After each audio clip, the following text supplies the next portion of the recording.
I know you think I met Richard and just picked up and ran away.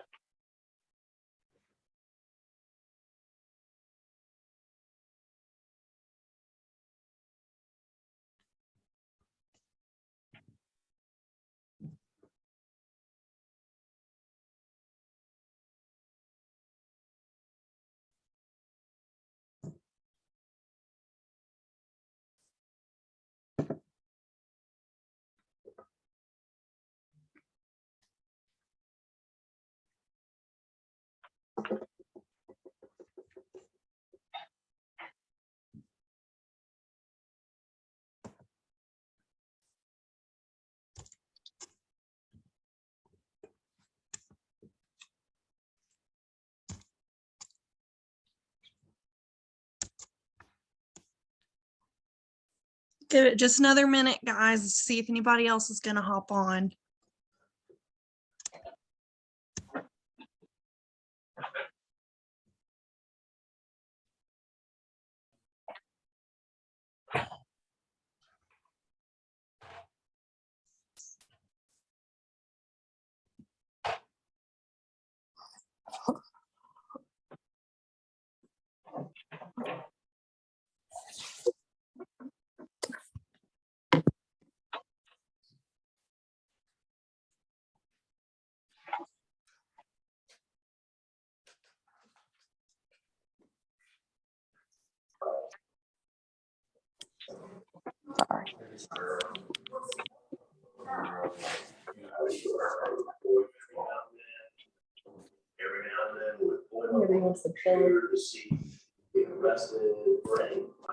Okay, guys, so this is my first Zoom with you all. I'm the newest coach, and plans got a little bit changed tonight from our usual with Michelle, but what we're going to kind of go over is how I started with the CCA and also how my mindset was and how I progressed, because I think it's a good background for you guys to get to know as well, instead of just, you know, you have us as coaches, but don't necessarily know our backstory or anything like that. So I started CCA in October of 2020.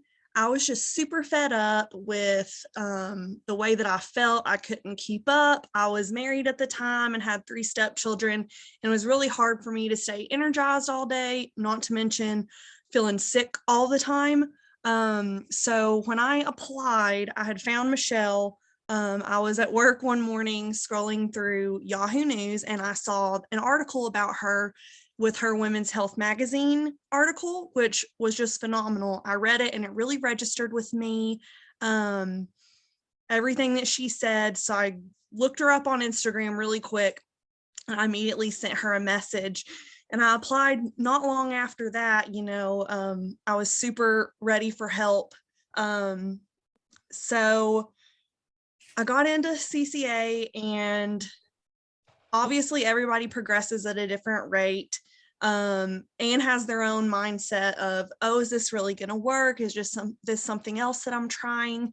So I was just very ready to dive in and see what we could do to help balance my hormones. So the first thing I did was cut out coffee. And I know that's one of the most difficult steps because we all rely, on caffeine so much. So I quit it cold turkey. Like, I didn't even switch to a decaf in the morning and then having a caffeinated coffee later. I immediately switched to hot tea every single morning when I get to work. Very surprised that I did not have any withdrawal symptoms, because I was really worried about that and that I was going to be a bear to everybody that was around me.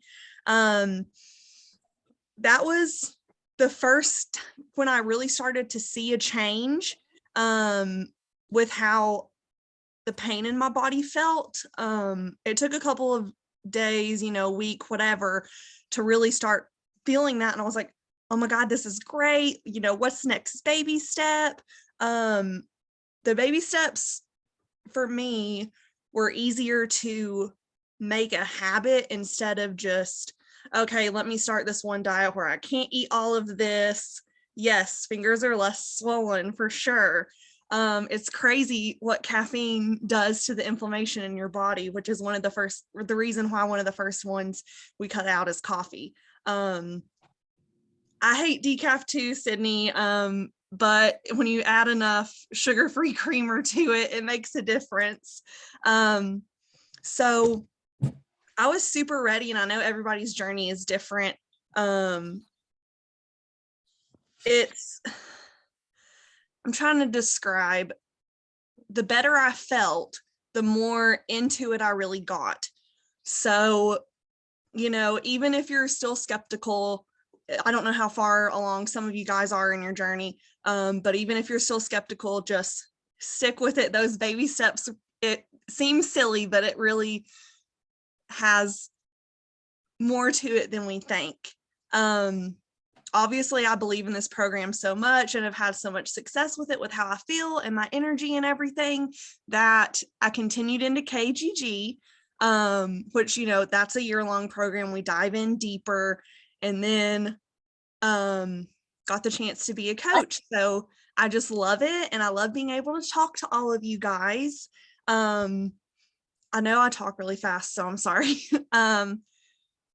I guess for me, my biggest thing is you have the coaches, utilize those as much as you can. I know Michelle was probably annoyed because I would blow her phone up nonstop, asking questions, asking what can I fix instead of eating this. She loves to play Chopped, so we can play Chopped with whatever is in your freezer or your pantry, and come up with something.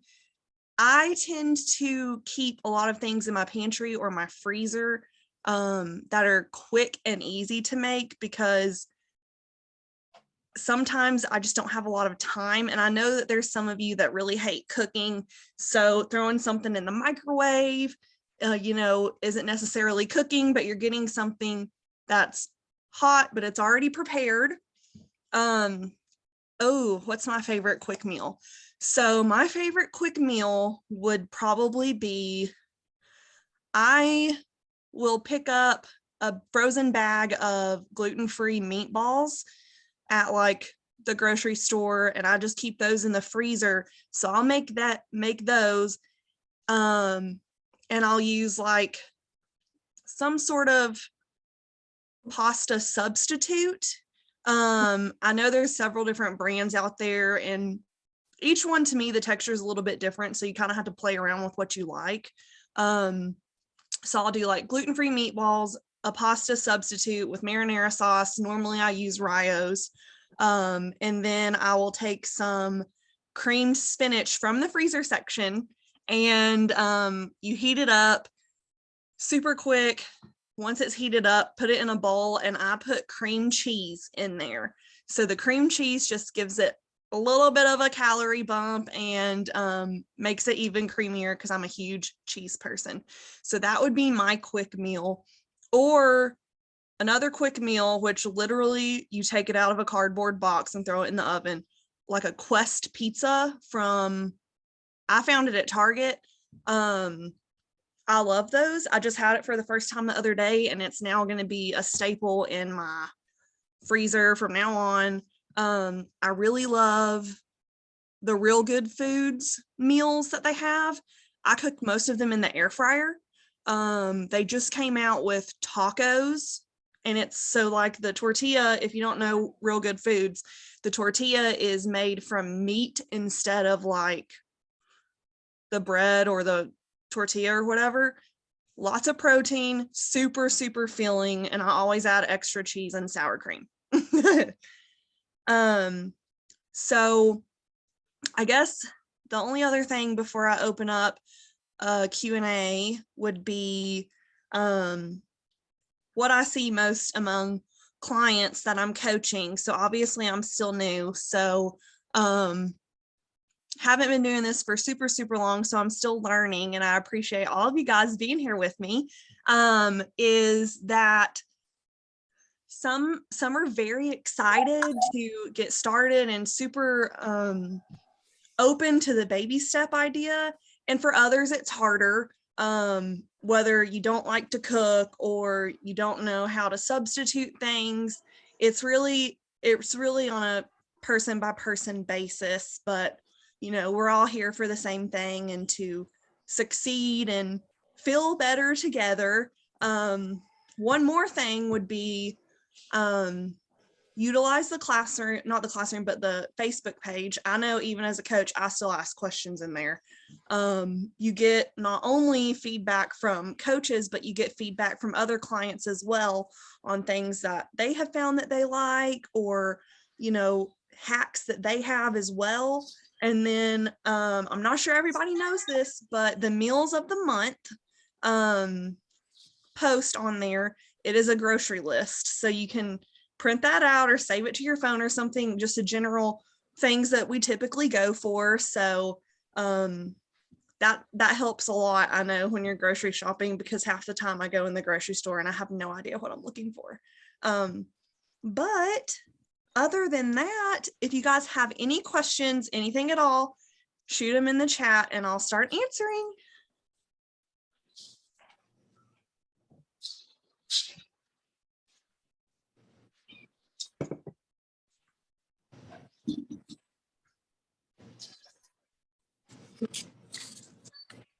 You can ask anything about baby steps, what I have personally done and that I have found. Okay, ways that I reduce stress.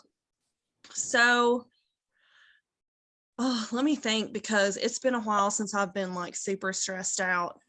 If I'm feeling very stressed out, I typically at night like to take a hot bubble bath, and that's like my thing. I used to do bubble bath and wine all the time when I would be stressed out, but I don't really drink wine anymore. But I love to take like a bubble bath with a face mask, and then when I'm doing my nightly routine, if I'm super stressed out, I will do the washa on my face because it really helps to release the tension. Excuse me. And it helps with like the inflammation in your face, because I know when I get super stressed out, I tend to just blow up like a balloon from that extra cortisol. And I can't remember what they're called off the top of my head, but there are several techniques available in the classroom. We're gonna go for supper in like 20 minutes. Okay. There's several resources in the classroom and techniques that Michelle has, and I'll figure out exactly what those ones are. There's like the 5 and 5 technique, how to like release the tension. She did a video on that not long ago, but I'll figure out which ones those are, and then I'll post them in the Facebook page so you guys have like easy access to that.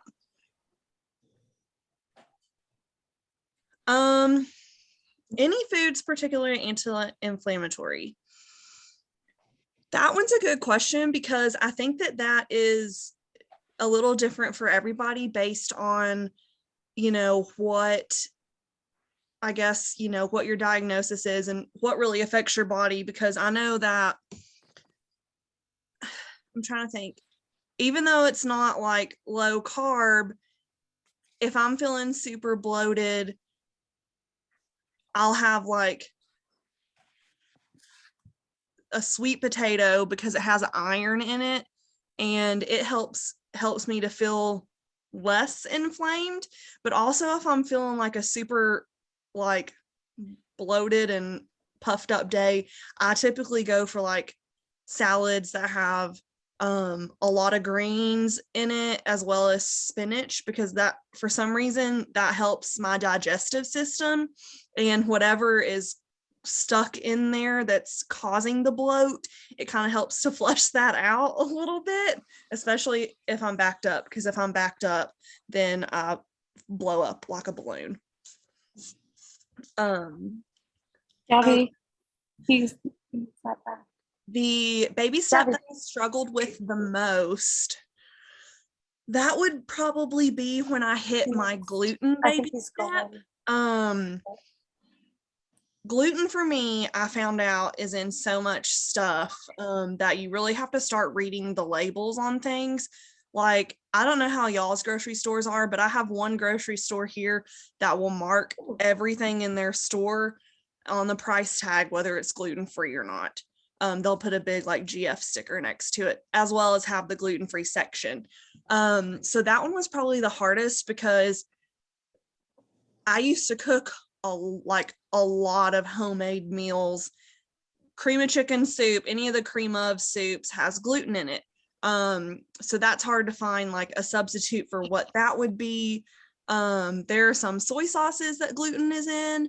So that one is probably the one that was the hardest for me, because I was buying things that I thought were going along with my baby steps, and then I would go, I'd eat something and not feel great, and then I'd look at the ingredients and be like, well shit, like this is not good. Any tips for lunch on the run or any food suggestions when you don't feel like eating? Okay, so for lunch on the run, whether it's a super quick lunch while I'm at the office or if it's something I just need to grab while I'm on the go, I go for like meat and cheese, because you can buy those like protein packs even at the gas station if you're like on a road trip or something. I'll get those and some gluten-free crackers. I'm trying to think what else. I have ordered a gluten-free Domino's pizza before and have just straight up ate it in the car on a road trip. So that would kind of be, I think, what I would do if I'm on the run. Yogurt's good. You just got to watch the ones with sugar, for me anyways. I have to get like there's one called Keto Ratio or something like that, or Ratio brand, and they have a yogurt that's really, really good, and I can eat one of those because I'll probably not the safest hold it while I'm holding the steering wheel. And if I'm having a quick lunch, like at the office, I'll keep sugar-free whipped cream in the refrigerator with the yogurt. So that's always super easy. Nuts, I love nuts. When you don't feel like eating, oh man, I've had many a night where I have no appetite, even day. I just make it up as I go. Michelle gave me the idea. It's called like a cheesecake fluff. So you literally take a block of cream cheese, heat it up in the microwave just a little bit to where it's soft, and I'll put a big, huge spoonful of peanut butter in with it and mix it up. And then I add powdered erythritol, the swerve sweetener. I add that in there. So that is, it's got the fat and the calories in it to, make you feel like you're not just starving all day long and not getting the calories in, to help with the pain feeling in your body all night. I do that a lot. Yes, stop and roll is a good stress technique, Jamie. What tea do I drink in the morning? I just get it at the grocery store. I get it like a black chai tea, or Bigelow is the brand that has a vanilla chai, and it's just a tea bag. I just put it in hot water. That's really good. Also, I started with buying it on Nutrition, but I found it at my Walmart. It's called Oregon chai tea, or Oregon Trail chai tea. I've got a bottle of it I can grab, or I'll post it in the Facebook page. It's sugar-free and caffeine-free and gluten-free, and it's a concentrate. So you just, pour it in a cup, and I put heavy cream in it. That's another one too, if you're having a low appetite day. The heavy cream will, give you calories, but it doesn't feel like you're eating, you're just drinking something. So kind of make my own like chai tea latte. My favorite baby step, and which one do I think made the biggest impact on you? That's a good one, because I've had a lot of baby steps. My favorite one, and it's the one that made the biggest impact, is when I cut out alcohol, because I was drinking at least a glass of wine every single day. Not to mention if I was like going out with my friends or something for dinner, we'd have a couple of cocktails or a couple of glasses of wine. I would be drinking alcohol all the time. And so I was just like, you know what? We decided, let's cut that out and see if that helps the remaining gut pain that I was having, because I was still having a lot of bloating in my gut and a lot of pain. So I cut that out, and it really made a huge difference. This sounds crazy, but when I cut the alcohol out, my hair looked healthier, and my skin completely cleared up and, started glowing again. And then the bloating in my gut that I had left, which I call, kind of like my donut or whatever, it started going down and going down. Not to mention I wasn't hurting anymore, even in my like joints and stuff. So that one was probably the one that had the biggest impact on me, and it was my favorite. Granted, I still do have, a beverage every once in a while, like on a special occasion or a holiday. So, it's not that big of a deal, but I can definitely feel it when I've had, more than I really should have. Yes, Izzy, people are surprised about the stuff in the gluten, because it is not just bread and pasta. It is in so many things, but it's in ice cream. There's some that is in ice cream. So that blows my mind. So is there any other questions that you guys have?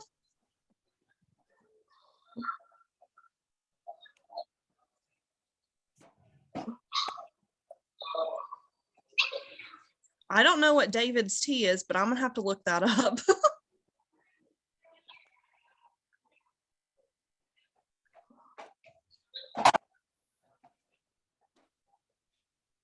This is probably TMI for some of y'all, but when I did cut alcohol out back on my favorite baby step, my sex drive went way up because I just like had no desire at all to touch my boyfriend. So when I cut that out and started feeling better, it went right through the roof.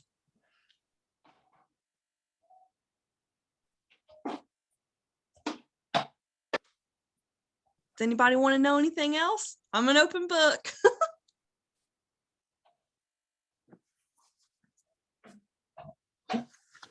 Okay, alternatives to alcohol. So if I'm going out with like my friends or something for dinner, I will order a club soda, and I'll order like a big bowl of limes, and I'll just squeeze the lime in there and kind of make my own cocktail. There are a lot of I've seen now, since if I say alcohol free out loud, then all sorts of stuff shows up on like my social media. So there's a bunch of different companies now that make no alcohol drinks. Like there's no alcohol wine and no alcohol, like, I guess it's like a concentrate or something that you would mix with like a club soda or something like that. I haven't tried any of those yet, but I have a bunch of them pulled up in my cart on my Safari on my phone. You can do, I know that I will also get like a club soda with like a splash of cranberry juice. I have ordered a virgin margarita before. So, you know, it's really just depending on what you like. You could do like a splash of grape juice with Coke, and that could kind of be like a wine substitute. I do, if I feel like I'm like really needing to relax or something, because I know like wine will do that to me. It'll kind of chill me out. I love CBD gummies, the Delta 8 gummies, because I still have trouble sleeping sometimes. So if I take one of those at night and then get in, you know, like a bubble bath or something, or even if I'm like with my friends and just want to like chill out, I'll take a Delta 8 gummy and I'm just like zoned out. So that could be an alternative to alcohol as well. Sydney, what are the most important things in my nutrition cart? Ooh, oh, CBD drinks. Yes, I wish that. I think we have one place here that does that, but I've never even been there yet. In my nutrition cart, carbonate bread. I know Michelle talks about that a lot. It's the closest like gluten-free low carb bread to real bread that I have found. They have, but you got to watch. And if you're not on the gluten baby step or anything, they have just a low carb bread on there that's not gluten-free. The carbonate does. They've got several different kinds of bread. They've got bagels. And then they have that has the gluten, they have like hamburger and hot dog buns, but the texture is very similar to real bread. So that's really nice because I know, you know, when you're looking for a bread substitute, they don't always like taste or even in your mouth feel as good. Smart buns were a must for me in my nutrition cart.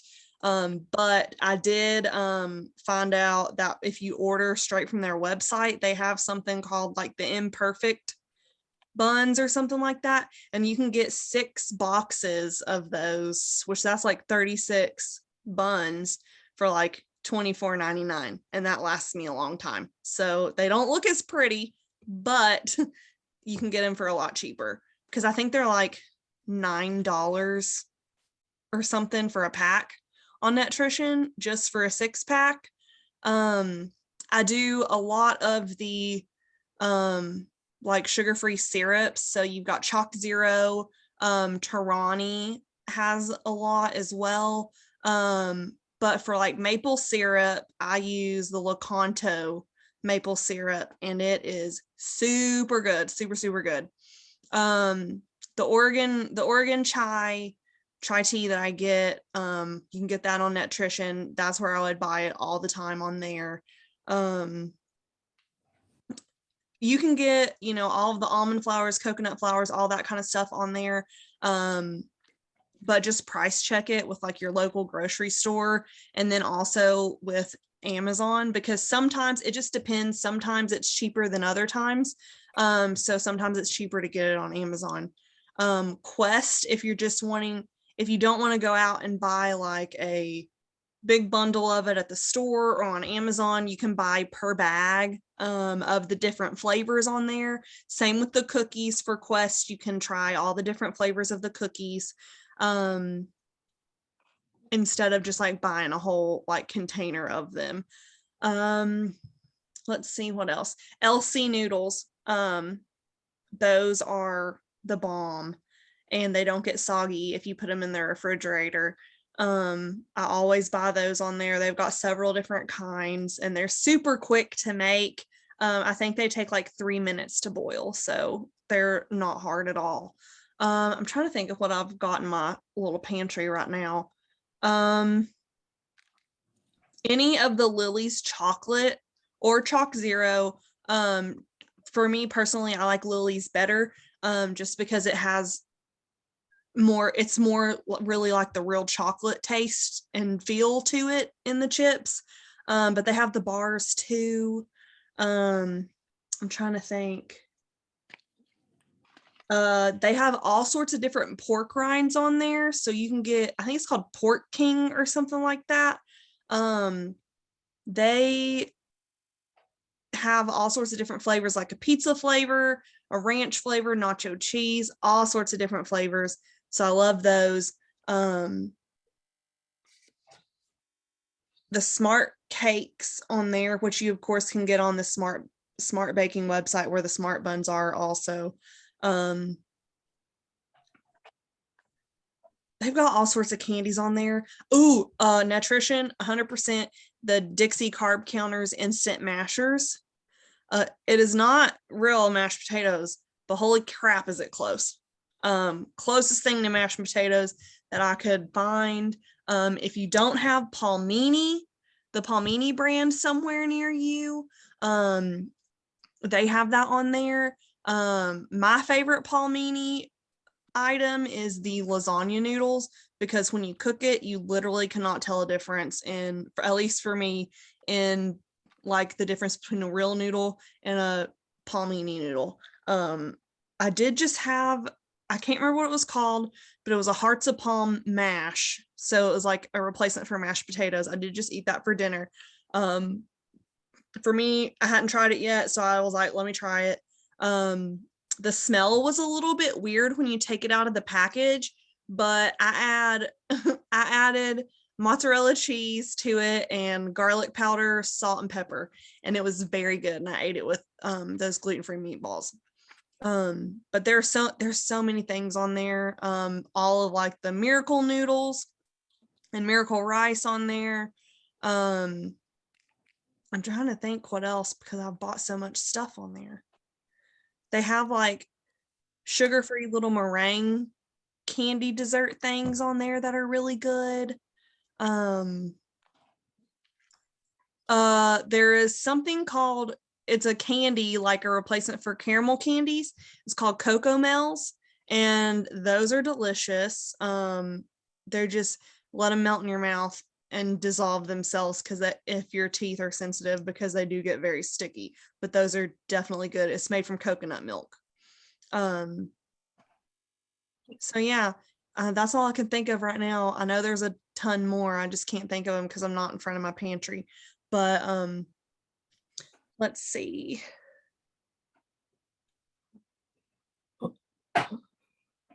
Okay, have I found ways to recommend to communicate issues to doctors? Okay, so I'm still working on that. Basically, the last time I went to the doctor, and I went to like a different kind of a doctor to get more hormonal testing. And I pretty much, which of course I had been in the program for over a year, so I pretty much just wrote out on a paper like all the things that have changed already with my food and stuff, and was like, these are the things I have already changed. Please do not tell me eat more, move less. Don't tell me X, Y, and Z. I want to get to the bottom of this. I'm still trying to find an endocrinologist that I feel comfortable to go and try, because I just, in my experience, the doctors I have been to didn't really take me seriously. So I just kind of have been like, F you, I'm just going to figure this out on my own, which, you know, no, isn't always a good thing. But I did get a recommendation for a endocrinologist group over in the next town beside me that apparently the doctors are very, very thorough, and they tend to run behind a lot because they'll spend up to an hour with each patient just to try to figure out what's going on. So that's probably one I'm going to go and check out. But yeah, I mean, it's not, you don't want to piss off your doctor, but you want to go in there and be like, listen, I don't want to hear this. I want to find, a resolution to the things that I'm going to. And I've actually had Michelle send me a whole list of things to get tested for when I go into the doctor. And this was more for Michelle and I to troubleshoot things and kind of see what was going on with my body. So there's like a whole list of things you can ask them to test for. I've had, still working on getting someone to really give me information on my thyroid, because the last time I went and had a blood test for, it was called the Cleveland Heart Panel, and it's supposed to tell you literally everything in your body. And she promised me that it would tell me, if I did have confirmed Hashimoto's and all of that. And it didn't tell me anything different than the first thyroid test. So I was really pissed. So it is very difficult to get them to take you seriously, but I'm a firm believer in, if this doctor is not going to take me seriously, I'm going to go and, check out another one. I have had my general practitioner is my best friend's dad that I've known since kindergarten. And when I was having such severe headaches, they were kind of causing some stroke symptoms in my face, and going completely numb all on one side of my body. I asked him if it could be hormone related, and he was like, well, you're a girl, so yeah. So sometimes they're assholes. That's the only way to put it. So when they kind of get like that, I decide, well, I'm just gonna, try to see if I can get recommendations for somewhere else. But just be straightforward with what you're looking for and saying, hey, I don't want to beat around the bush. I don't want to get all these tests that are going to be inconclusive or not tell me anything that I don't already know. What can we try? They can pull your records from other places to see the tests you've had done before. So yeah, I'm still trying to figure that one out. I feel like that's going to be a lifelong battle for all of us, until we, find a doctor who really wants to help. I still have doctors telling me that nothing's going on with my gut or anything. And I've had multiple colonoscopies and an endoscopy, and they still tell me nothing's wrong. That's complete bullshit, because obviously there's something there. I wish I could be my own doctor too. Does anybody have anything else they're curious about? And I hope this is helpful. I know, it also probably helps to see who you're talking to, as well, because I know most of you don't know me, and I don't know most of you, so it probably helps to know who, you have access to.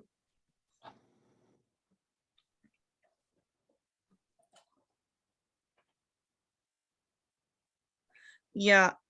Yep. I like to Google doctors too. And sometimes it gets me nowhere. But yeah, I just think that's the medical industry anyways. For a lot of it, not everybody's like that, but for a lot of it, I know my dad's going through some medical issues right now, and he can't find a doctor that'll actually do shit for him. So that stresses me out and pisses me off. And I say, if they don't do this, I'm showing up to your next appointment. I'm gonna tell them like it is. Yet I have a hard time doing that for myself. So I'm easier to take up for other people than myself sometimes. Any other questions real quick before we get off? I know that this was a shorter one. But sometimes short and sweet is what gets you the information you need.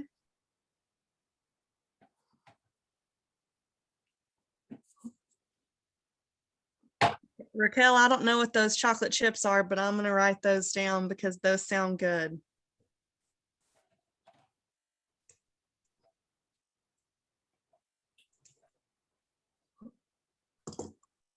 Okay, guys. Well, if nobody has any other questions, then I guess we'll end, a little earlier than normal. And I'm so glad I kind of got to share, my journey with you all. And if you have any questions, reach out to me on Facebook, or if you're already a, client of mine, text me, whatever. And I'm glad I got to talk to you guys, and I hope I'll get to talk to you again soon. Bye.